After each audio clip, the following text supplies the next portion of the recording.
Hello, this is Sean O'Malley here to walk you through a predictive modeling assignment using Ensemble and bank subscriptions, trying to predict bank subscriptions. So our main business question is, how can our bank ensure a more consistent asset flow to minimize risk? The best way to do this, given this data set, would be using properly predicting term deposit subscriptions. These offer deposits for a set amount of time and interest rate to ensure fund stability and prevents runs on the bank, which deplete reserve ratio, which is a big deal in the banking industry. Properly predicting term deposit subscriptions and acting upon those predictions allows the bank to, 1, take long-term investments, protect against risk, and also increase liquidity during financial downturns. So I built 4 predictive models to better predict bank subscriptions. They're measured by accuracy, kappa, which adjusts accuracy by accounting for the possibility of a correct prediction, and sensitivity and specificity.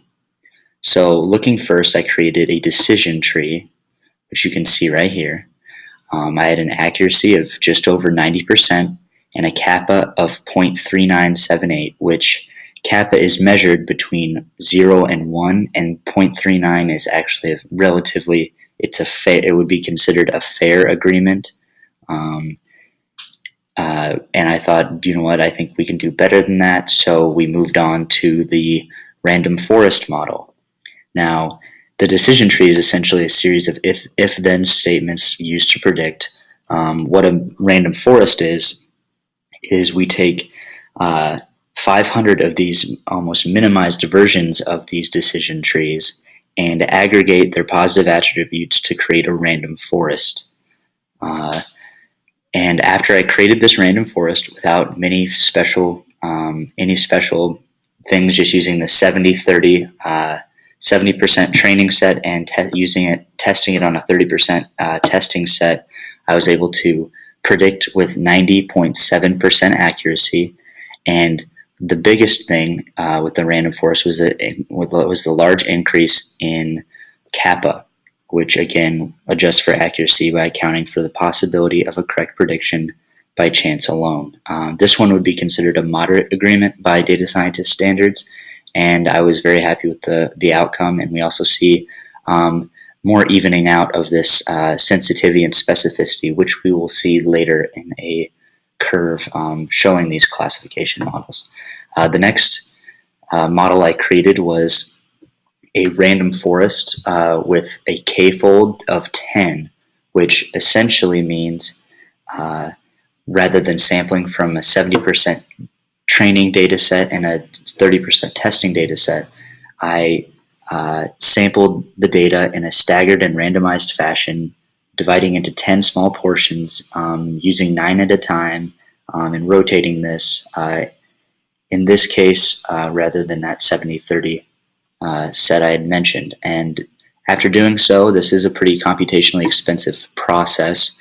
We did see a slight decrease in both accuracy and kappa, which it came to a little bit of a surprise that doing the data, especially considering the data set was very large, showing that we really are very near our maximized predictive power given this data set.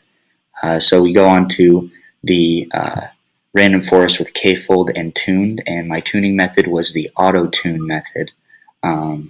And after tuning and using this k-fold, tuning essentially helps kind of narrow down, cut the fat off the edges, so to speak, of your model. And what it actually did is it actually had a little bit less predictive power as well, with 90.44% accuracy and a moderate kappa of 0.48. So to get a better visualization of really like how these models compare against each other, I want to use an ROC curve, which allows us to visualize the trade-off between the detection of the true positives while avoiding the false positives. So we see the ROC curve. This line right here would be a complete guess, and this would be our an ideal test of sensitivity and specificity. So we hope our model is within this range. Looking at the 4 models I created, we see the ROC curve for a decision tree, and the area under the curve is an important statistic of 74%. That's okay, not wonderful, but it's much better, obviously, than we see than a regular guess. This was the model with the best accuracy that we had mentioned earlier, and kappa that we had mentioned earlier. The ROC curve for a random forest without tuning or just using the training and testing data set method for sampling.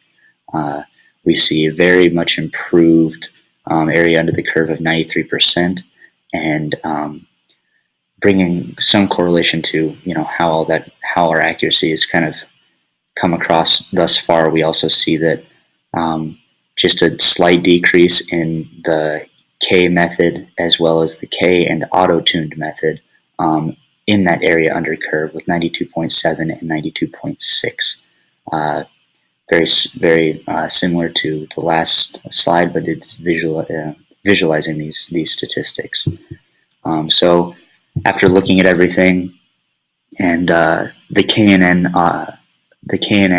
method was optional, or it wasn't mandatory. And after looking at those models and seeing that really there's not much of a drop off or variation, I decided that the KNN didn't really seem like it'd be worth the trouble with this specific data set and what we are trying to predict with this classification. So the most effective model built for the term direct deposit subscriptions was the random forest model that simply uses 70% of the training data to predict 30% of the test data without tuning. It maximizes our predictive power and is less computationally expensive than a K-fold and model tuning.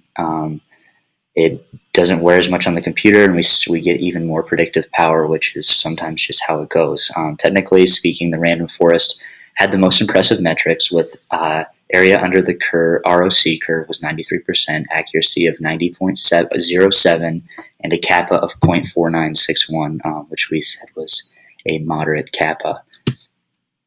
So actionable guidelines. The most important accuracy variables in a random forest was whether the loan had defaulted or not, if the client was out on loan currently, and what was the balance of the account or the marital status. So looking at how these things, looking at these 4 characteristics, I think that the recommendation should be clients who tend to be good in with financial well-being are more apt to subscribe to term deposit, thus implying that those who have ample finances also value financial security and are more inclined to sign up for term deposit. These clients also have enough money to afford to put money away for a longer period of time. After running a giant model, the results aren't terribly surprising to natural intuitive thinking, but they do offer us a very good idea and predictive backing to such an inclination. So that is my ensemble assignment, practicing for the final, hoping to get this explanation down. Thank you, Dr. Gartland, and have a good day.